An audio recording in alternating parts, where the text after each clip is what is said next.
I'll tell you what, there's another group of folks out there that serve the people of this country, and they are folks who foster kids, Yeah. take in kids and change their lives and contribute to what then becomes a healthier, better nation, right?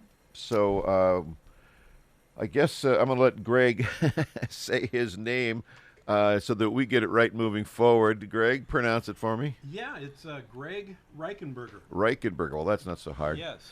Foster First is the name of the agency, and we're going to find out a little bit about this right now. I do know that I've got some people in my family that do fostering, and it's it's amazing what they've contributed to young people's lives. So I'm all about it. Greg, tell us about who is Foster First.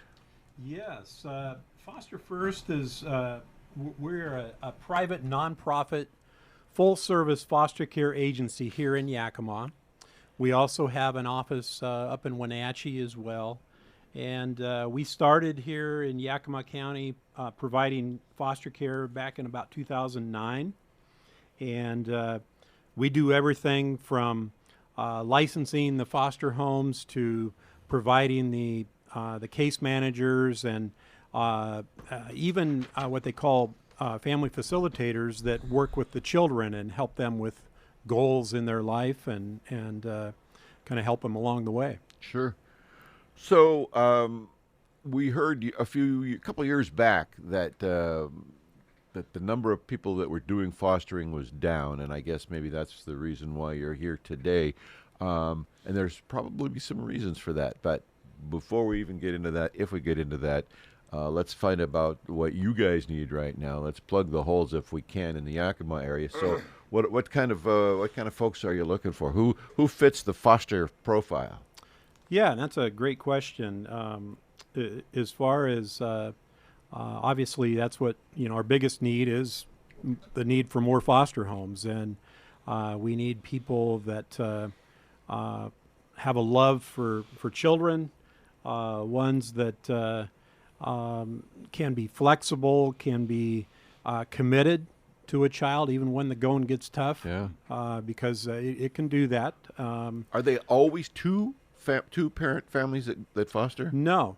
We have a good handful of single adults out there that are doing foster care, and you don't have. The other question that comes up a lot is, do I have to own a home or that? We have some that are foster parenting that live in apartments and so forth. So. If you find some that are in an earth shelter, you probably say, Yeah. not so much.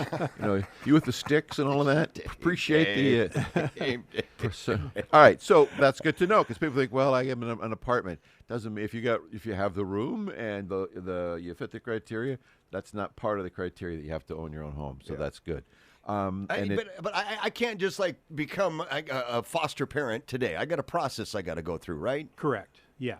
Yeah, there's the first thing that you need to do is you need to contact, like myself, I'm one of the licensors there, and there's an orientation class that we take you through. It's just a short class that's required by the state, and there's a application process to go through, background checks, reference checks, Rightly so. and so forth. Yeah. And So the process, how long does it take usually? I know there's so many variables, but how long does it usually take to become a qualified foster parent? yeah, no, that it can vary depending on how. A lot of it depends on the if they're really motivated to do this. Yeah. I've licensed homes within a couple months. Oh, wow. The state, the goal that they give us is once you turn in that application in 90 days, we like to have everything done. And there's a training classes that they have to go through. They have to get CPR, first aid, and those are all done online nowadays. Wow. And What does the typical foster family look like? Is there a typical foster family? Interesting question. I not really. I mean, you know, all ages. I mean, as long as yeah, you can as long jump as- through the hoops and qualify to be, hey, you'll be on Right. board.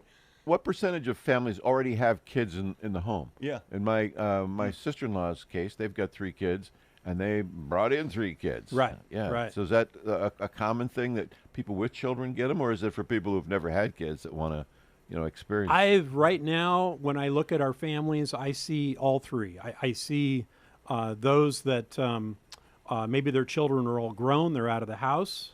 I see several of our families that have children that are in the house. And then I'm in the process right now of licensing some that don't have any children. And so that's, not a factor. As far as our foster care children are concerned, when we place them in a home, they can share a room with the biological children of the foster parent. They just have to have their own bed, Right, is the right. requirement there. I know a lot of people go into this because of the goodness in their heart. And you might have someone listening out there right now saying, I got it great. I can't afford it, though. Yeah. I got a big heart, but how would we ever afford this? And a lot of people, Lance, also go into it thinking that it could be a money maker Well- for them, and we've heard those stories in Yeah. the news too. So, Yeah, what yeah. is the story Yeah, behind yeah. the financial state support? No, and that's a great question. I've been doing this for about 20 years, and I've seen all spectrums, of that. I've seen that some that they come in it looking for a job, and a lot of times they're not going to last because maybe their heart isn't in it. Right. And but to answer your question, as far as whether they can afford it, we pay them a stipend each month, and one of our greatest needs is to provide for children that are at what's called the BRS level, and it's we provide behavior rehabilitation services. So it's like therapeutic foster care, and they get paid a significantly higher amount each month to take care of the children. Are there special qualifications that those kind of people need to be that? Yes, there are some extra trainings that they have to go through, and I think just being able to be a person that maybe has some life history as far as maybe they've raised some of their own children already. They have the patience, the flexibility to be able to deal with maybe some little bit more challenging behaviors. Sure. Yeah. Sure. Well, Lance and I know about the BRS level because we're at the BS level ourselves. We just remove the R. Have been there for some time. Well, what are we talking about dollars and cents wise, though? I mean, if I decide to take this on, and the government provides statistics about what it takes to support a child of whatever. I mean, are we approaching those kind of monies, or can you tell us? Or Yeah, if you come at this at the CPA level, and which is the basic level that Right. children come into foster care, you're going to get paid each month anywhere, depending because it goes by age. So it's going to be anywhere from between $500 to $800 a month. Now, if you do the BRS level, it's going to be anywhere from $1,400 to $1,800 a month. okay, so but you're taking on significantly more Yeah. parenting challenges probably Right. then because those kids Right. are selective that way.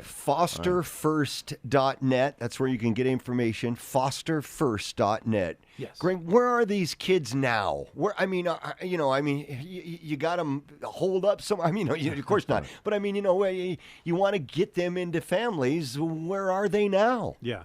No, and that's a good question.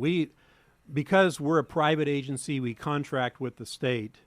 All of the children that we receive, they come through DCYF, through the state office here in Yakima, or not necessarily that. We receive children from all over the state. Give me a quick But, I mean, do they definition come of into- DCYF. What is that? That's the as far as so used to the acronym. Right, that I'm you've- so used to it now. My mind just went blank. All right, no worries. But children, youth, and families. Okay. Do they come into a group home and live in a group home that way, and then eventually get a foster family? Is that No. Well, yes and no. There are some that can be placed in a residential, group home, but a lot of times if we're working with one of the local state agencies, then they might have a place where just temporarily they're geez. going to be placing that child until there's something that can be longer term. Oh, geez. Remember Yakima's working on one of those houses that they have up Yeah. in Bellingham as a sort of a jump-off point, Yeah. like he's talking about. But I guess the stereotype, we only got about a minute to go here, Greg. The stereotype is that there's some home somewhere Right. and all these kids are packed in there, and then people come in and look, oh, I'll take that one, and that being you guys or whatever. It's not like that. No. Right. No. Okay. Yeah, one of the things that I didn't mention was we receive about 20 referrals a month, just our agency. There's other private agencies out there. And majority of those we have to say no because we don't have enough homes. And it's the state saying to you, hey, I have a child. Can you help us? Exactly. Yeah. Right. Okay. Exactly. Fosterfirst.net. Fosterfirst.net. If people want to call you, Greg, what's your number? The number is 509-965-5310.